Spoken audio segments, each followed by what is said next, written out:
Hi everyone, hope you're all well. We've got Nigel here who is ready to present his wonderful knowledge on his photography. We'll just give everyone a couple of minutes and then we'll get started, and I'll hand over to Nigel and I'll stop rambling. Yeah, so like Hazel says, we'll just wait a few minutes just to make sure we've got as many people as possible when I start the presentation. Yeah, should be good. We're going to have lots of questions at the end as well, hopefully, or a few questions at the end.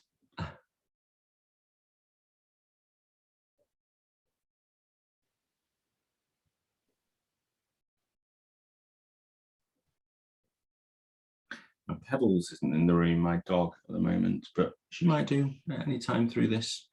And if she does, then she might say hello, which will be a treat for everybody.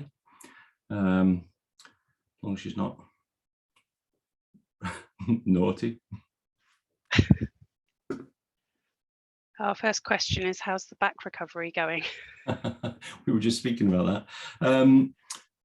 Yeah, it's probably the best answer to that.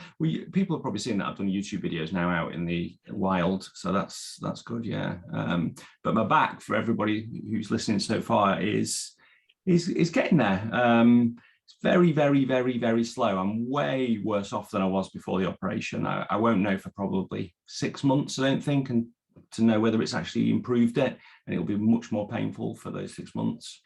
But you know, I'm doing a bit of photography. I can sit for a little bit longer. So we're going in the right direction. I'm just so impatient, that's the problem. But my wife is making sure I don't do too much. And she's pretty good at that.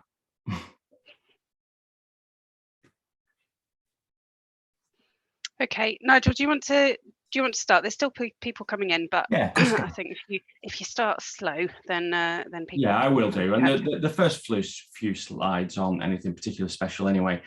So thanks everybody for joining this webinar that I'm doing alongside Nikon and the photography show in the UK. And yeah, I think what I want to try and do is share some of my knowledge on composition. I think I've still got a little bit of knowledge left that I haven't showing on all my YouTube videos. Some of it you may have seen before. Hopefully some of it will be new as well. This is a mishmash of a few presentations. There's quite a few new slides in it as well. So if you have seen one of my presentations before and you do spot some slides that you've seen before, I guarantee there'll be new stuff for you. And if you've got any questions as well, then there's a Q&A tab at the end. Hazel will try and pick some out along with me, and we'll answer some questions at the end of it. I have no idea how long it's going to take, but I suspect probably around about 45 minutes, maybe a little bit longer, and then we'll have a little bit of time for questions. So we're going to go into how to improve your landscape photography composition. And I'm going to just try and focus predominantly on composition, but there's some things around that I need to talk about, because you know, to talk about composition, you can't just ignore planning, and you can't just ignore you know, just being in the moment in where you are and stuff. So although we're going to talk about the specifics of composition, I'm going to go around that subject as well. For those of you who don't know who I am, you're thinking, who's this guy talking about composition? Does he know anything? Well, I know a little bit. I'm not the greatest photographer in the world, but I've learned a lot along the way. I was never naturally brilliant at photography, and I feel like I've learned along the way and got to the point where I'm reasonable. You know, I enjoy my own photography, and that's all that matters. As you probably know, I'm a YouTuber. I actually love being outdoor in nature. It's been fantastically important to me in my healing process through various things, but having a pacemaker, having an accident, and having a really bad back. I'm also a Nikon ambassador, which I'm really, really proud about. I've shot Nikon for, well, consistently since 2000. So for 22 years, I've consistently shot Nikon, and I absolutely love their cameras. And when I was asked to be an ambassador, I was really proud. I've sold quite a lot of books, and I've worked for companies like Apple and Google and Nikon and Arcteryx, who you probably see me in their coats all the time, Lexar, Sennheiser, Adobe. So yeah, I've worked with quite a lot of organizations as well, either on photography projects or on collaboration projects to do with videography. And I do this for a living, so I hike to pretty spectacular places, although I won't be doing much of that in the next few months because of my back, but I'm the luckiest person on the planet. I literally get to do the dream job. And so these are some images that I used to take, and they're not bad images, but I feel like this was where I look back at my photography and I think, oh, I probably could have done that better. So this was one of my favorite images ever. This was probably around about 17 years ago, something like that. And it's not a bad image, is it? You know, it's a pretty good image. But there's lots of things I look at it now and I think, oh, there's a fence in the foreground and I probably could have got lower. The interesting part of the image is probably to the right. The left-hand side's not adding much. And there's lots of little things around it. If I'd have waited longer for the light, then it got better, that I could have improved knowing what I know now. So what I want to try and do is tell you how you can take images like this and produce better images. You know, because these tends to be snapshots. This was taken in a trip around Iceland with my wife. And even though I wasn't there just to do photography, I know now if I went back that I could do a lot better. I used to take shots like this where it's a really quite a nice composition. And you've probably seen this barn. I've shot it many, many times in my videos, but it was a really nice composition. I really liked this photo when I took it, but there's no great light. It's just sort of midday-ish. It's winter light, so that's quite good, but it's, you know, there's nothing adding to the composition in the top of the image because it's blue sky.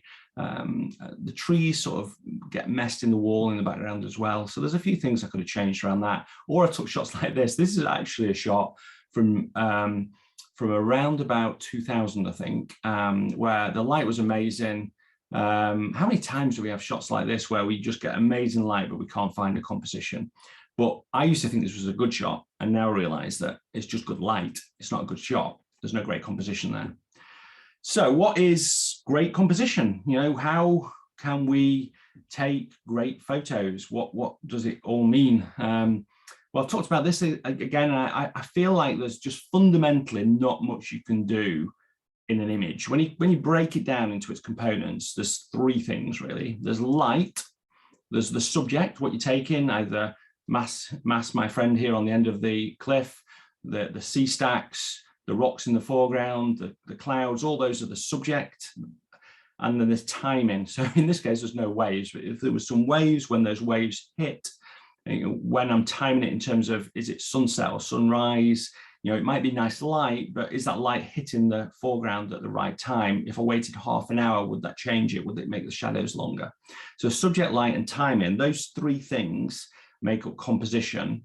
And if you get those three things right and you make the composition right, what you're trying to do, the ultimate goal of the composition is to tell a story, and really to tell a compelling story. So if you think about this image here, it tells quite a compelling story. It's got some nice warm light. You can see a little bit of scale from the person there. You know, you can see that it's fairly dramatic, barren landscape from the fact there's no other seemingly man-made objects in the scene, and I purposely missed out a village on the right for that. You know, it's sort of late in the day. We've got these really long shadows. You can tell a little bit about the foreground because there's a lot of texture in there caused by the light. So all those things are adding together to create a really pleasing image, but also tell a story. And often people forget that. They just try and add these bits up together, but they don't sort of get the thing that's right, which is hitting you in the heart, getting that mood of the image. And that is so, so important in landscape photography. So composition is a way of creating extraordinary images that have well thought out compositions. It's not just about just placing things that look neat. It's about having well thought out elements. And it almost always isn't by chance. Sometimes you'll get a good shot, but if you take this shot here, you know, that was purposefully thought out. I wanted that sun to be in the sort of arm of the tree, so it looked like the tree was hugging the sun to make it feel like It was trying to keep warm on this really cold day because I wanted to tell that story. Whether anybody else thinks that or not, they can tell whatever story they want, but I'm telling that story. And that's when I look at that photo again, the story that is told back to me and helps me to relive that place. So composition is really important from that point of view. And the key to all compositions, no matter what, is an apple. You have to have an apple. And do you know what? I had an apple in there and I forgot to bring it. But an apple or whatever you have, when you get to a location, get there early, an hour, half an hour early, and sit and just look at the scene in front of you, look at the light, look at the mountains, look at the foreground. Do not get your camera out. The biggest mistake that everybody makes is they get into a location, they see some mountains, they think, oh my God, I've got to take a photo of this. And they're blinkered, they don't see everything around them. The best photographers don't get the camera out. They just sit down, take it all in, and then slowly get the camera out. They might not get as many photos as the other photographers, but they always get the best photos. So that's the key to all compositions. No matter what else I say, because I'm going to talk a little bit more technical going through this, that they're the things that matter more than anything. So that's really, really important. And then the next thing is just to talk a little bit about how, you know, the timing and lighting is really, really important. And it isn't just about waiting for shadows or waiting for waves, but it could be clouds. And the reason I include this image is because the thing that most people forget is that clouds, quite often in landscape photography, form a huge part of the composition.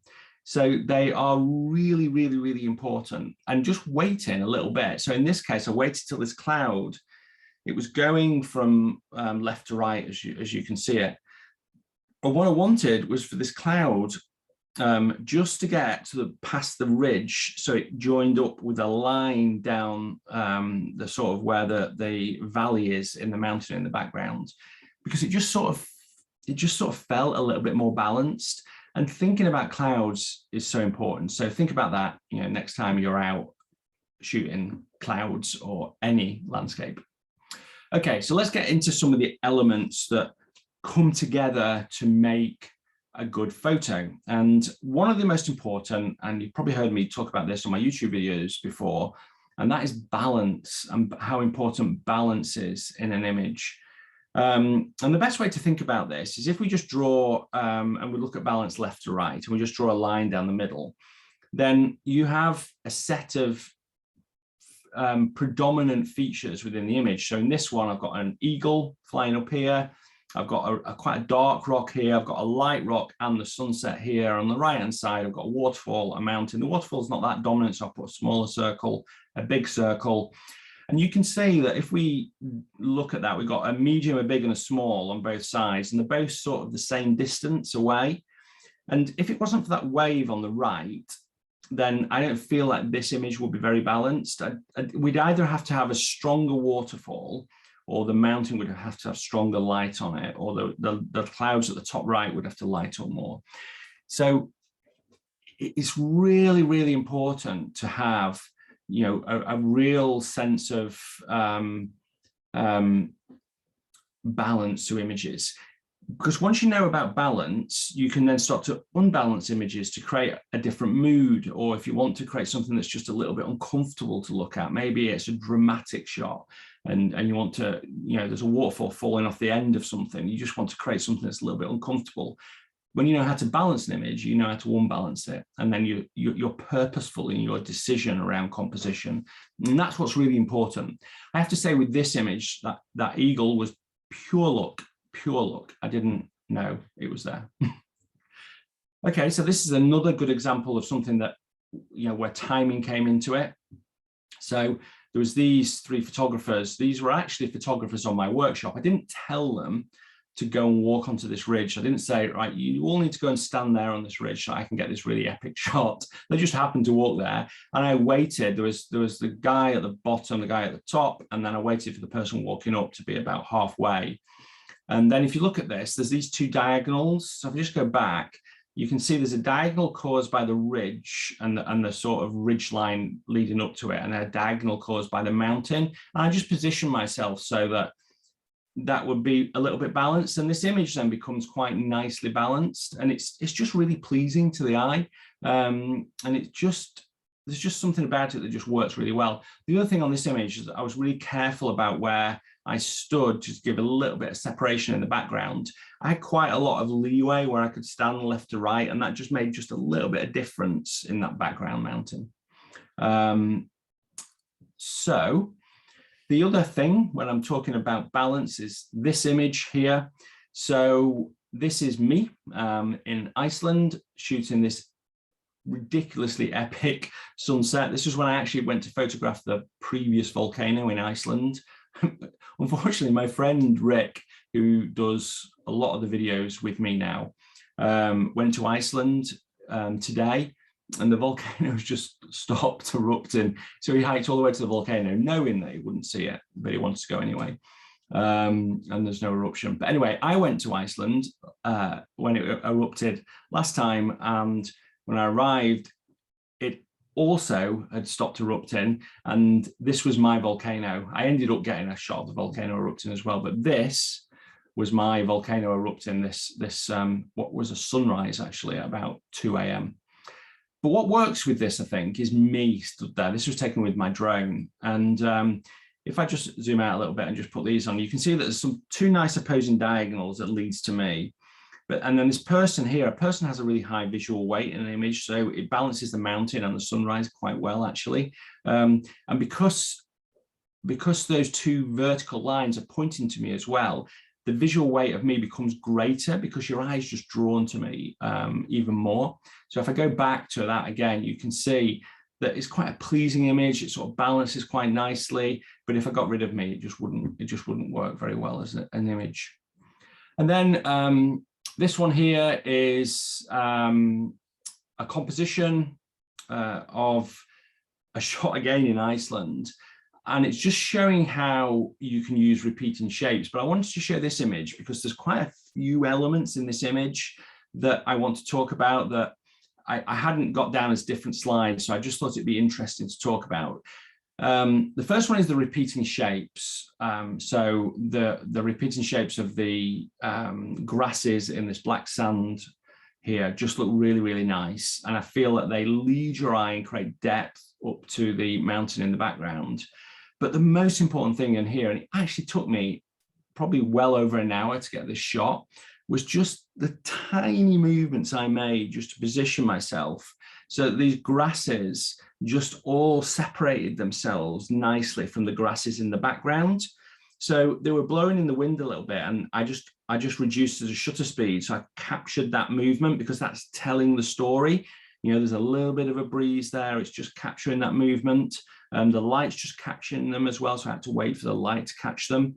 And then it was just a case of taking a shot to make sure that they were separated from these repeating patterns in the background. And then the bottom left of this image, you can see I've just cut off and created something quite neat and tidy that leads your eye through into the image.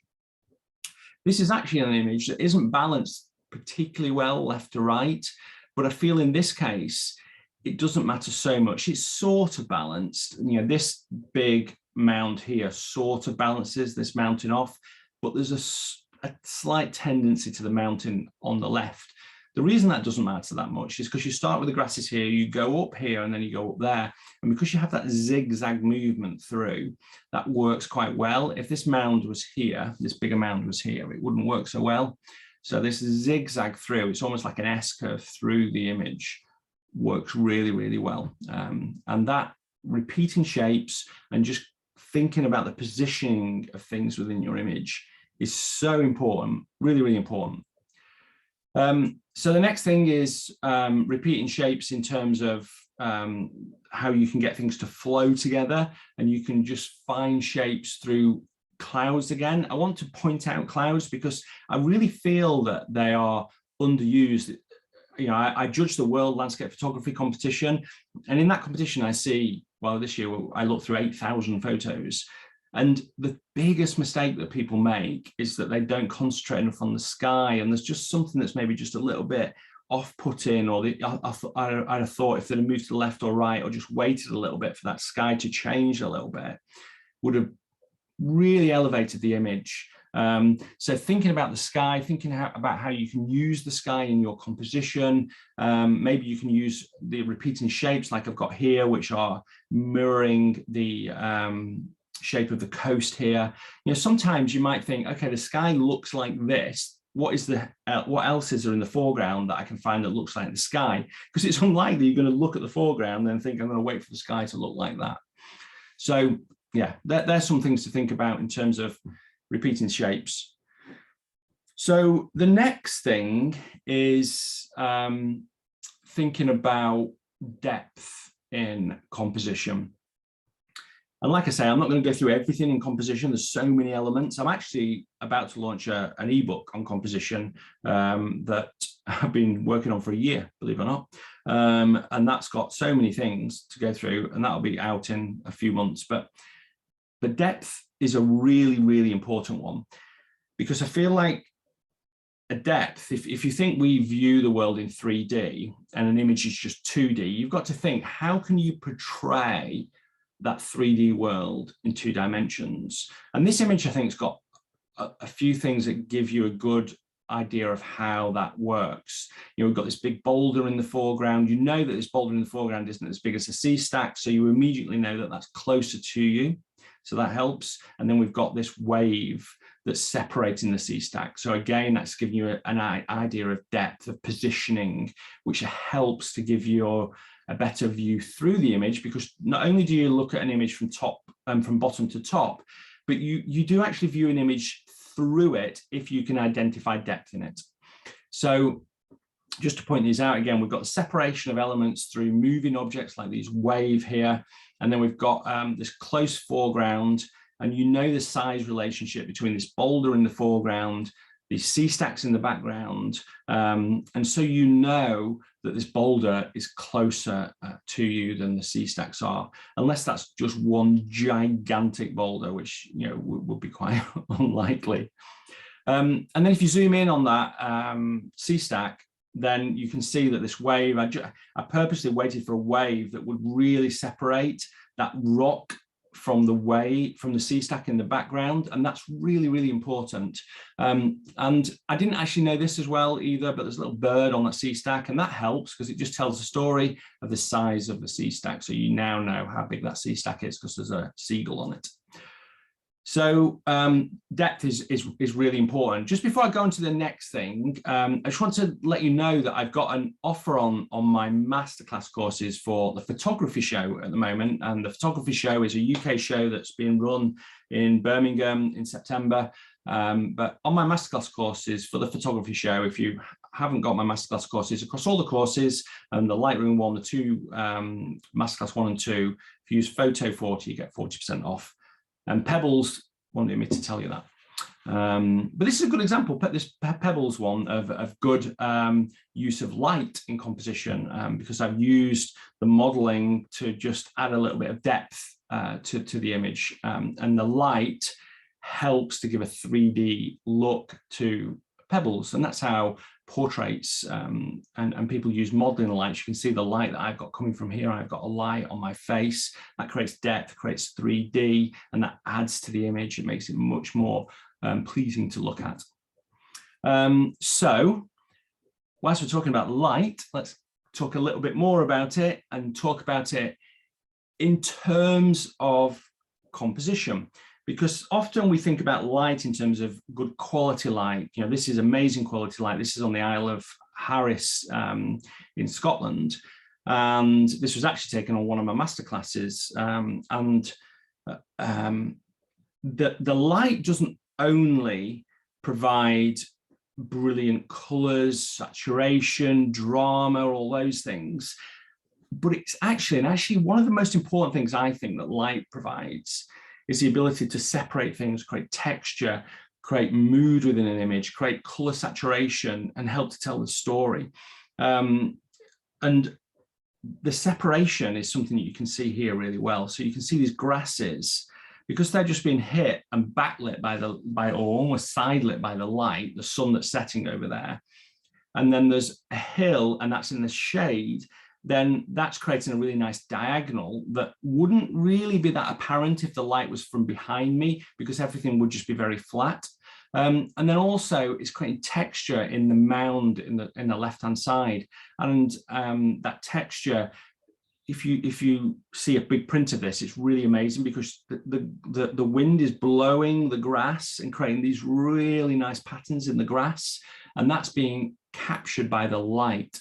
So the light is helping the composition in this case, and it's not just from the warm color, but it's from how it's hitting the surfaces. And it's so important when you go out, and if you've got a dog and you walk, or you just walk without your camera, just look at like the trunk of trees, tree trunks they're called, tree trunks, and look at them when they're dry in overcast weather. Look at them when they've got bright light from behind, from the side. Look at them when they're wet.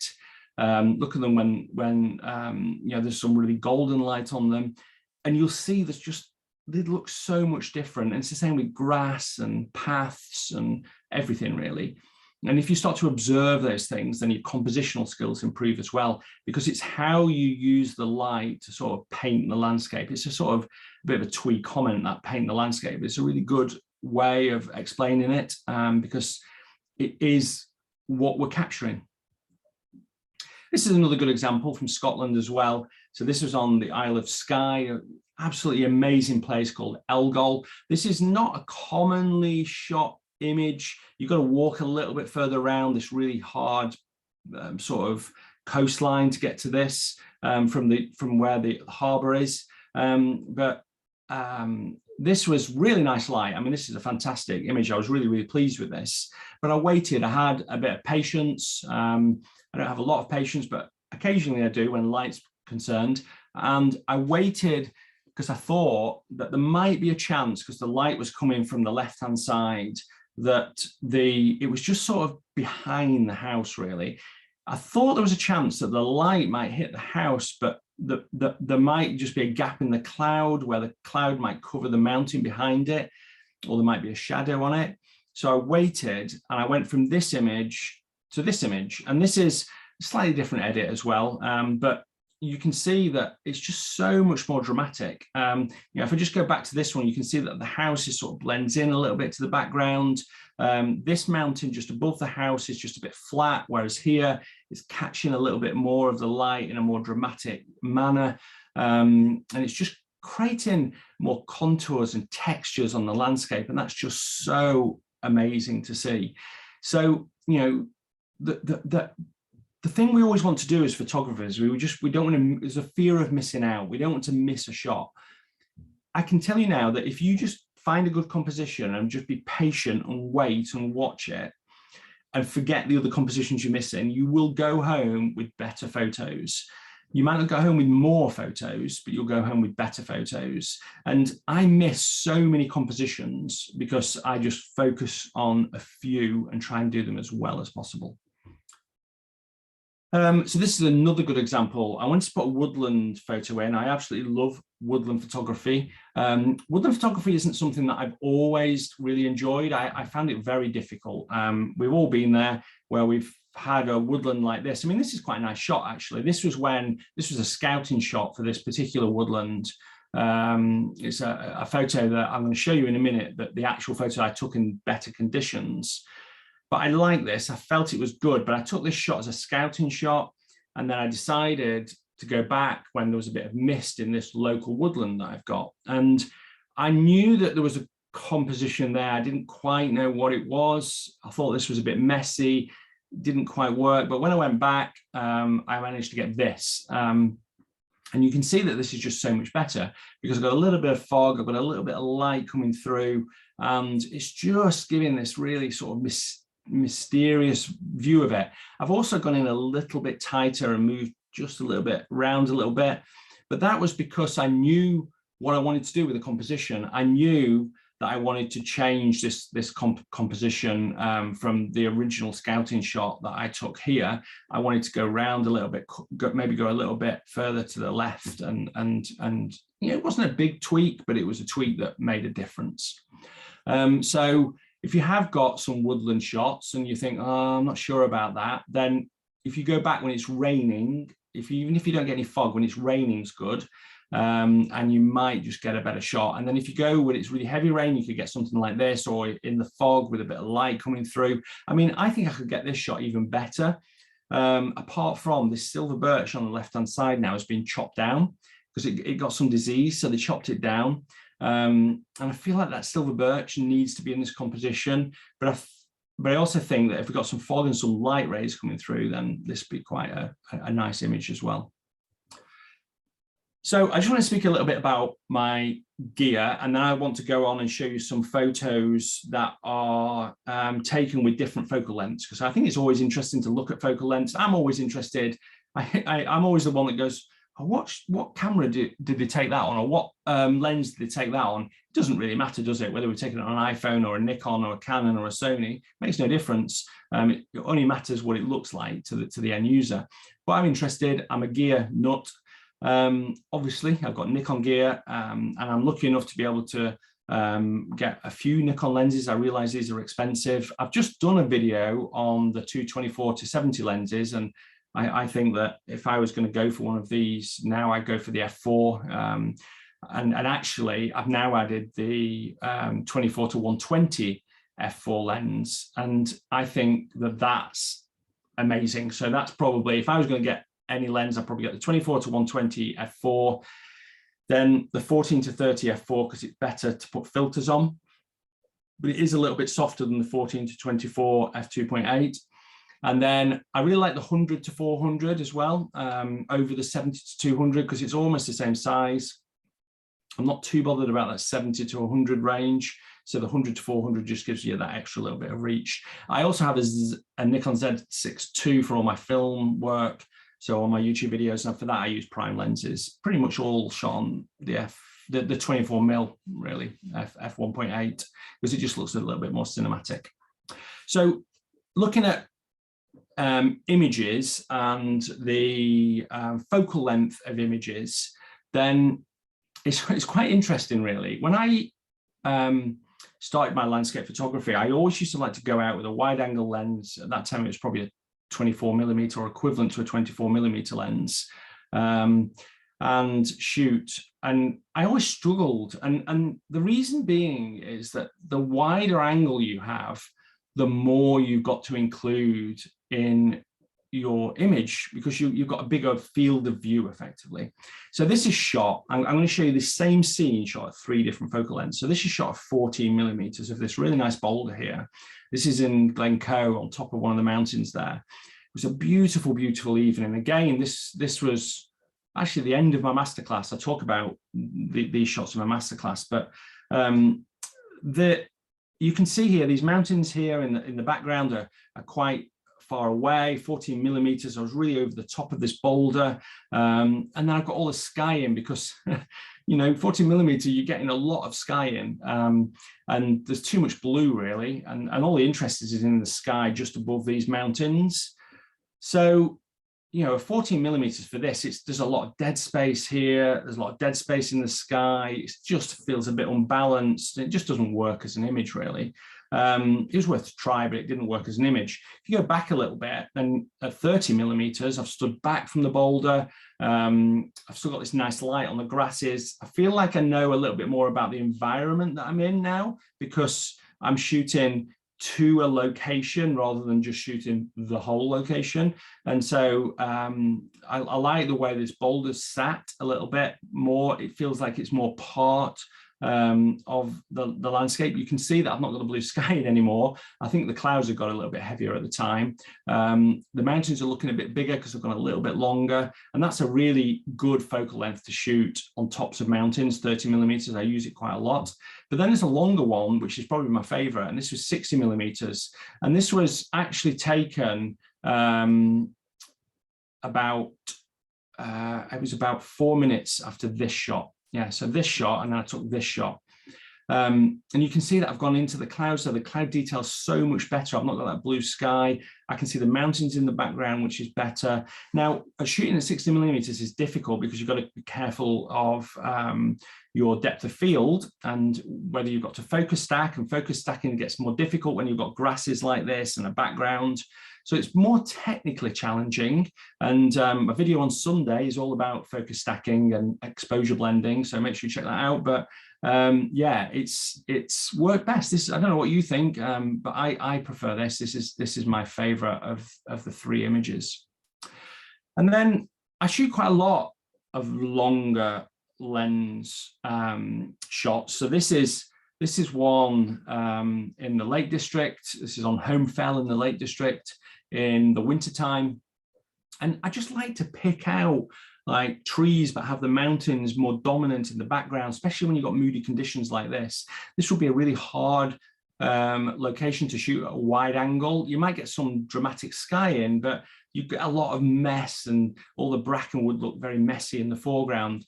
So if you're struggling with composition, what I would say is start at 200mm and then try and work your way back, because it's so much easier to compose something at a longer focal length than it is at a wider focal length. So yeah, and then final 200mm. I've started to shoot a lot more now my 100 to 400mm lens. And I did a lot of that in Antarctica, and I hope to do more of that in the autumn, because I feel like my friend Mark Littlejohn, who's just a master of shooting with 100 to 400mm lens at like 300, 400mm, you can just pick out so many beautiful details. There's so many compositions in mountain regions where you can just pick things out with longer lenses.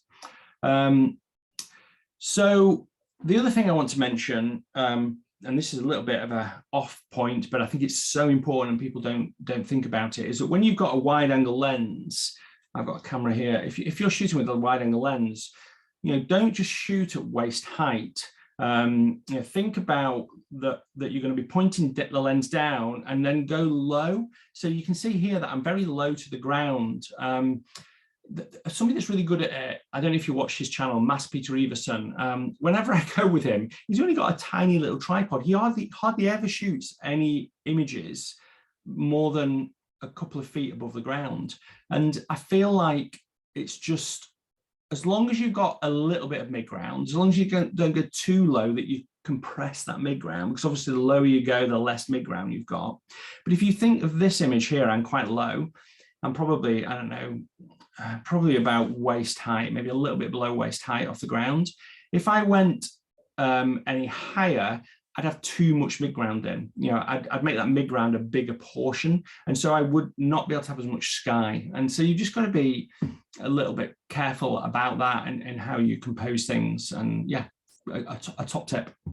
Now, I don't know how I am for time. Let me just have a look. 38 minutes. I think I'm okay. I've got a few more slides. So the next thing is having a serendipity mindset. I didn't know how to say that. My English isn't best.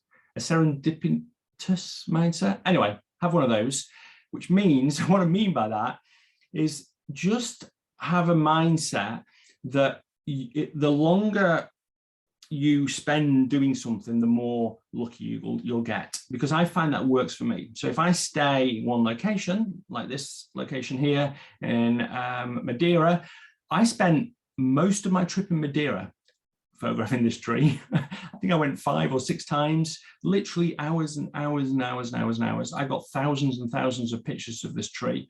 And unfortunately, and I know this is due to me, I know that Daniel Corden shot this tree as well, and I know that Alan Wallace did as well. This has now been cordoned off because I think there was damage to the area. And that's one of the things that as photographers, we've got to be careful of damaging the environment, and something that, I feel a little bit responsible for, because obviously I show a photo like that, everyone wants to know where the tree is in Madeira and go and take a photo of it. But yeah, but I spent a lot of time there. Actually, when I was there, I was the only photographer there, and I got lucky. And you get lucky when you spend more time. You just, was it Gary Player used to say, the more he practiced, the lucky he got.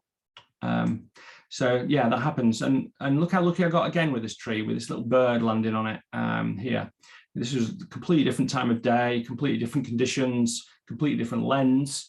I didn't even know the bird was going to come. It came and I was like, oh, bird, press the button. I'm not a very good wildlife photographer. And then it flew off because I made too much noise. But I quite like this, bird on a tree. This was another example of just luck. This was pure luck, this image. I had my 70-200 lens on my camera, and I decided that I would just put my camera on the black sand and try and shoot the sea stack out of focus and focus on the stand. My camera focused on the sea stack and I went, blimey, that looks good. And I took this photo. Now, this was actually a better version of the photo that I took when I went back the next year. And this is interesting because since I've taken this photo, and I haven't seen many prior to me taking it, I've seen so many people take this photo, but there's so many things that I think now, how many photos are there just waiting to be found? And these things are often found by luck when you're just, spending more time at a location, or you've got more time just to mess about or experiment or just play with different things. Again, this was just really lucky. We'd spent a night out on this particular beach and it got frosty, and I don't think my horizon's straight on that now. I'm looking at it. Yeah, maybe it is. And what happened is that it was really windy. It cleared all the footprints and then it went frosty.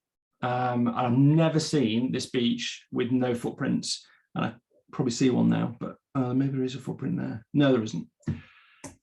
So the final thing before I finish and I'll answer some questions is just to talk a little bit about planning, because I feel like preparation is really important in any type of photography, but in landscape photography, it is the most important. I very rarely get good photos just by turning up. I know what the weather's going to be like, I know what the terrain's going to be like. I've studied Google Maps until I've got everything I can out of it. I've looked on Instagram, I've looked on all sorts of pages, looked at tides, winds, different hikes, and that's really important. And some of the apps I use are things like photo pills for things like when I'm there doing depth of field. You can also use that for planning where the sun's going to be. I use things like Google Maps, Google Earth as well. I use local maps like Outdoor GPS in the UK, the Ordnance Survey maps. I use Magic Seaweed for the tide and the wind and the waves. And then the two weather apps I use, well, three I suppose, are Clear Outside, Windy. Wind is good for fog, and Ventrasky, which is good as well. And then Snapseed is a good editing app as well if you just want to post things to Instagram or do anything like that. And know your location, know what the weather's going to be like. This image down here, when I went to Ireland, we researched what the sun was going to be like. I knew the sun would be there. It wasn't as surprising when I got there that the sun was there.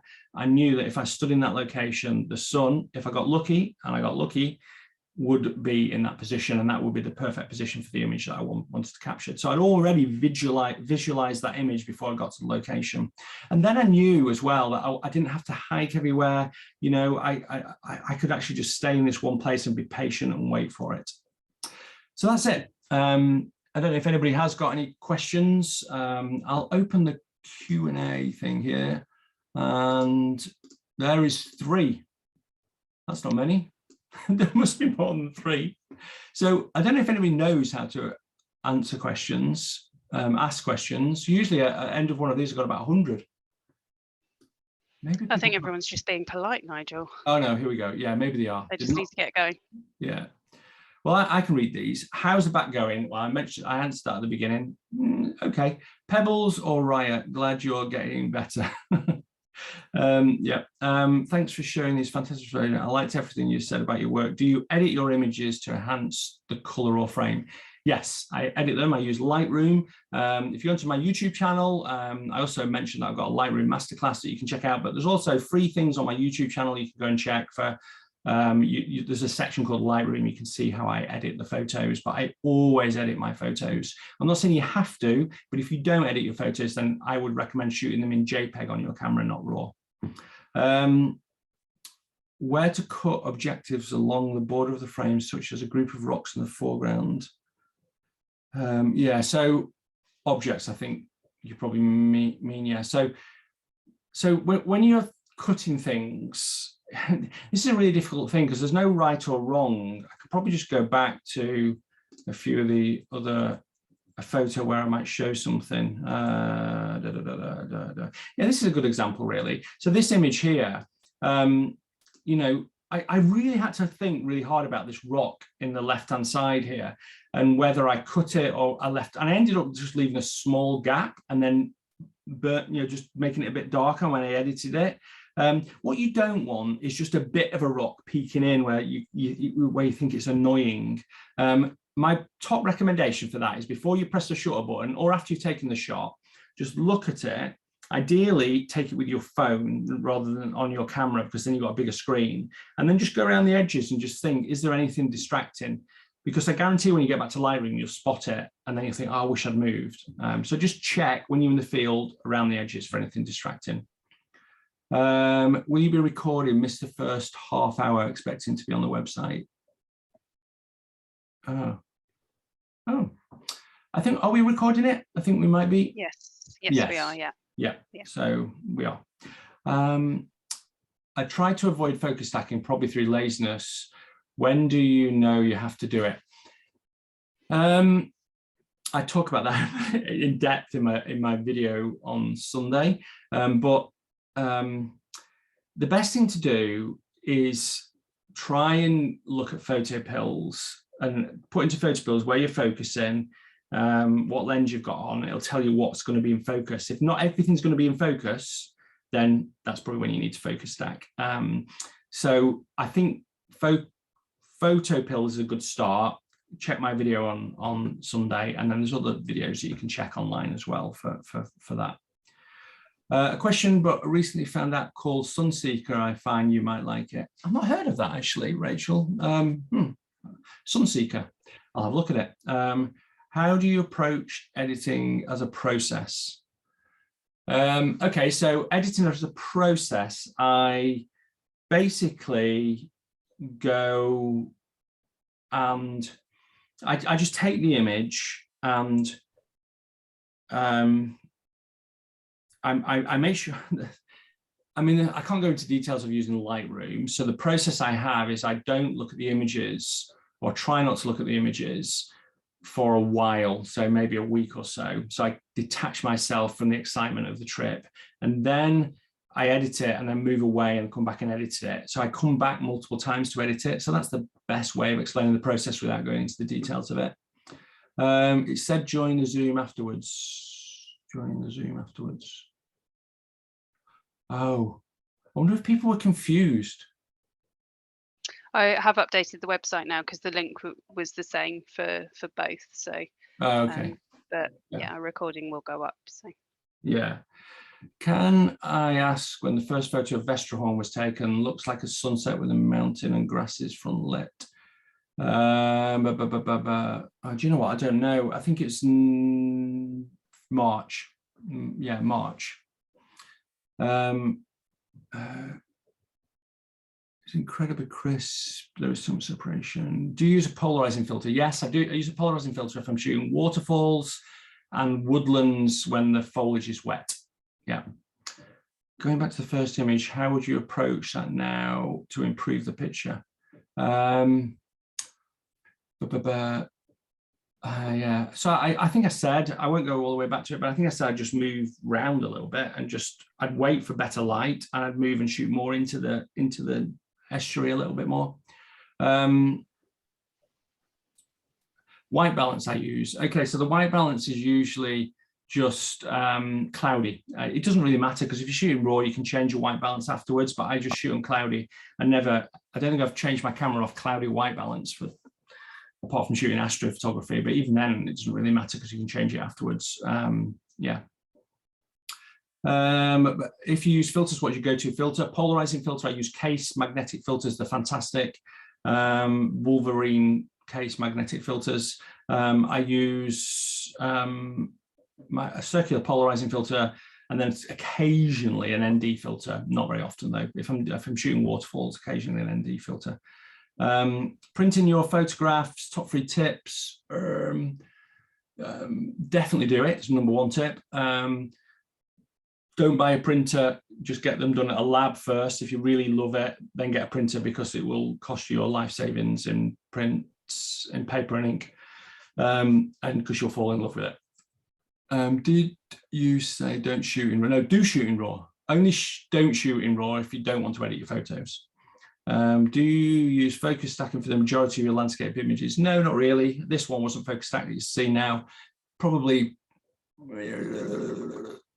when I'm using wide, I don't know, 30%, something like that. Yeah, so your D750 is better. You get more depth of field compared to a full frame. It's got a smaller sensor, which means more depth of field. Do you ever shoot in square format? Nope, I don't. Do you ever use photo stacking? Yes, exposure blending and focus stacking. So both of them. And again, I talk about a specific thing on my video on this Sunday. Storytelling is important. Somebody said there. Can you say more about it? Can you give another example of your pictures? I think this is a good example. It's just telling the story of the landscape. So it's not just telling you the story of this being a tree, but it's saying that this is a tree with some fog that's rolling in the background, and there's an inversion there. It must be really high up, and there's this green foliage and these dead trees, and there's more dead trees on the. It's just trying to create a mood as much as have the elements there. Right, we've got a lot of questions now. Which you usually. Do you want me to ask the questions, Nigel? And you can do, yeah. I mean, I probably can't answer all of them, just because I've got to be a little bit careful of my back sitting down. So I'll try and answer maybe another 5 or 10. Yeah. Okay. All right. So, given the damage that too many people can cause photographing the same area, what is your position on sharing location data and information? You did mention that earlier, didn't you? Yeah, I mean, I don't share. I mean, I'll say I'm in Madeira, or I'll say I'm in the Lake District, and I might say a mountain I'm on, but I don't share. If one person messages me and says, where is that? Then most of the time I'll tell them, because I feel like that, and I don't actually get that many people asking me. Don't all ask me where this tree is. But I don't think you should, pinpoint it on a map online, and especially with me, where I've got like a lot of followers. I think I've got to be a little bit careful about that. Yeah. Okay. And how do you edit to get the artistic look of your images? Couch says she doesn't want to copy your style, but she's just curious. Yeah, I think the best answer I can give to that is if you just type in editing Nigel Danson into YouTube, you'll find loads of videos on it. And I think there's one on my artistic style as well, and how I create my artistic style. And then the other thing is that on my masterclass videos, I talk about that in a bit more detail as well. So it's so hard to just give an answer to that, because it's quite complex. Color is important. That's one thing I would say. And just on the colour theme, Chris says, I noticed a lot of your skies are blue and grey rather than spectacular sunsets. Is this a conscious decision? That's what it's like in England. It isn't really a conscious. I mean, look at this shot here. This isn't that type, is it? This is a fairly spectacular sunset. I like sunsets, but I also like dramatic skies as well. So no, I don't think there is a conscious decision. It's just what you see and what inspires you, really. Yeah, I think it is. I think just whatever I see in front of me is just what I take, really. And if that's, I like a bit of light on the foreground, and I like a bit of dramatic sky, but whatever's there, really. And Chris says also 50mm lenses for landscapes. What are your thoughts? Yeah, I mean, that just goes back to my image. Again, it's difficult for me to go back to it, but of that boulder, I think that it is brilliant. I mean, it's a brilliant focal length. I mean, any focal length is brilliant. You can use any focal length. It really doesn't matter. but 50 is a great one. Yeah, it's the longer you go, the easier it gets. I mean, you can look at this image here. This is a wide angle, 24 millimeters, I think. So complex, this image. It was so complex to take. It took me so long to get this composition right. Days, in fact.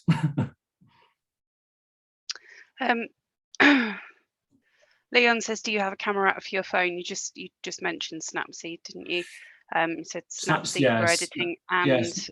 anything for actually shooting on your No, phone. I just use the standard Apple camera app. I used to use Lightroom, but to be honest, it's not as good as this, because the camera app does loads of processing, and I feel like it gives a good processed image almost out of the camera.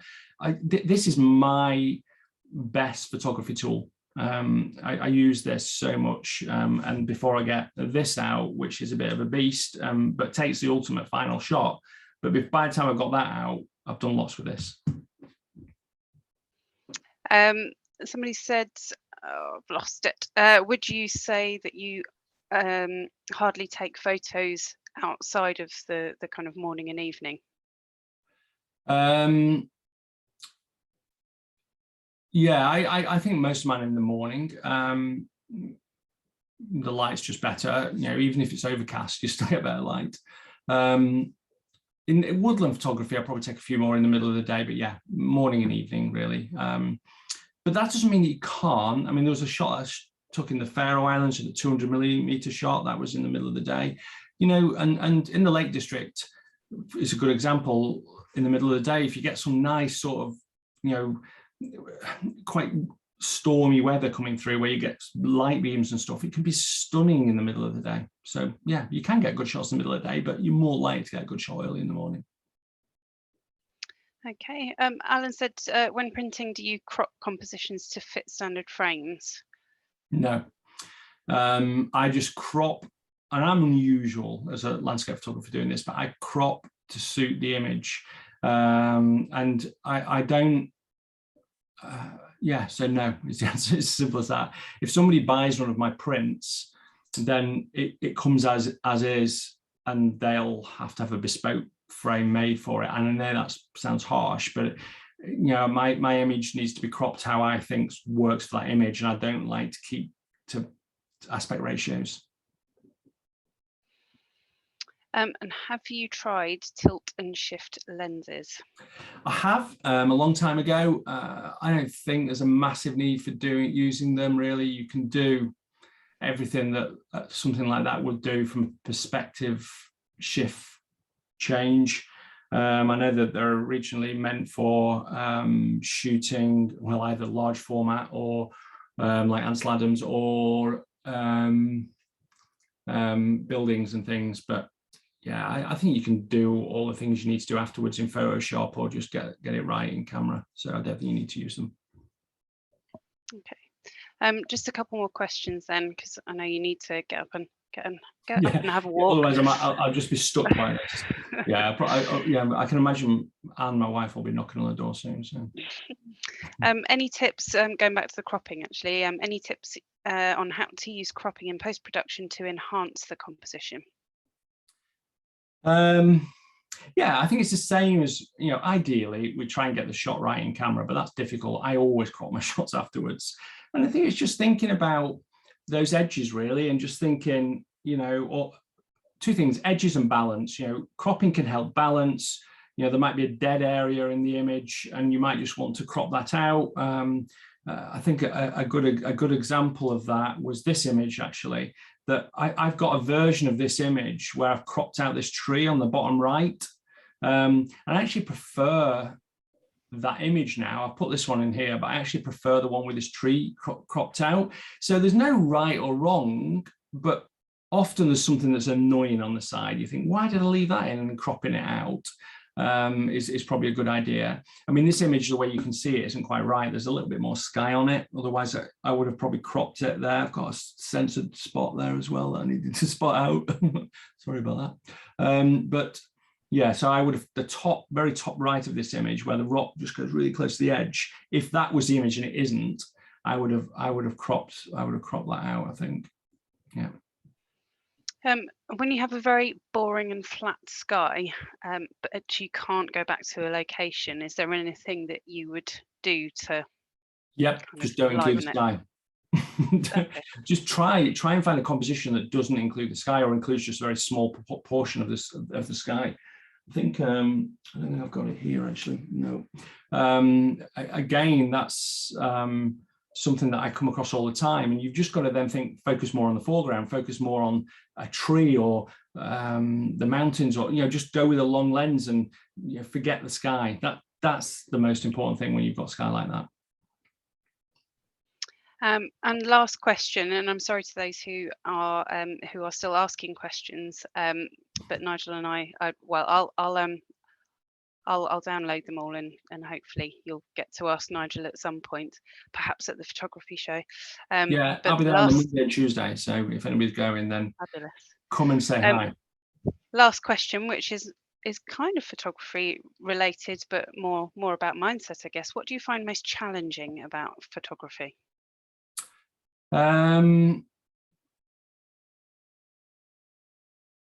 Composition. Yeah. No, I mean, I think the most challenging thing is the one thing that I said that I think I'm a little bit better at than I used to be, and that is that fear of missing out. So you always think when you're in a location like this, the light's amazing, there's fog everywhere, you think there's a better photo somewhere else. And the challenge is to convince yourself that there is a better photo and you're not going to get it. So make them best. You might have moved a couple of photos, and I'm not saying go for the first photo you come to, but just try and stick with something and wait for the light, because timing in photography is so important, and that photo will get better. Or you might have got the best conditions, but it's likely to get better. So try and get rid of that fear of missing out. And that's a big challenge. I struggle with it every time I go out. I always end up running around like a headless chicken, but I'm better at it now than I used to be. So that's the answer. Get better at being a headless chicken as opposed to a... Yeah, that is the answer. Yeah. Get faster. Excellent. That's fabulous. Thank you so much, Nigel, for taking the time out to speak to everyone this evening. As Nigel said, he will be at the photography show on Monday and Tuesday. So that's the 19th and 20th of September. Correct. I should know that by now. And we hope to see many of you there, but you can also catch up with Nigel. You've got your YouTube channel, and he's already mentioned his masterclasses as well. Thank you very much, Nigel. Yeah, thanks a lot. Thanks everybody for coming along. Thank you.